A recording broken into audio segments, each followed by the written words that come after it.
হে আল্লাহ, আমার সব ফসল নষ্ট হয়ে গেল। এখন আমি আমার মেয়ের বিয়ে কিভাবে দিব?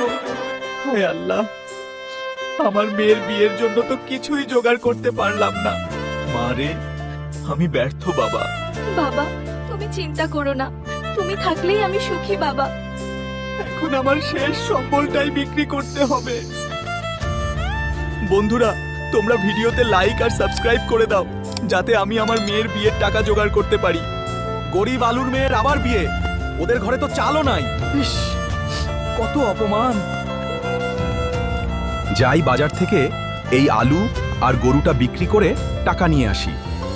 ওই যে বাজার দেখা যাচ্ছে, এবার মনে হয় গরু বিক্রি করে আমার মেয়ের বিয়ের জন্য কিছু টাকা জোগাড় করতে পারবো। যাক, গরু বিক্রি করে অনেকগুলো টাকা পেলাম। এবার জলদি বাড়ি যাই, বৃষ্টি চলে আসবে।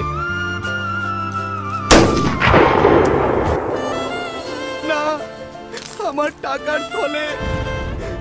এখন আমি আমার মেয়ের বিয়ে কিভাবে দিব? ভাই, আমরা আছি তোমার পাশে। তোরা না থাকলে আমি শেষ হয়ে যেতাম। আপনারা অনেক ভালো। আজ পুটির বিয়ে। আজ আমার সবচেয়ে সুখের দিন। ধন্যবাদ বাবা। আলহামদুলিল্লাহ।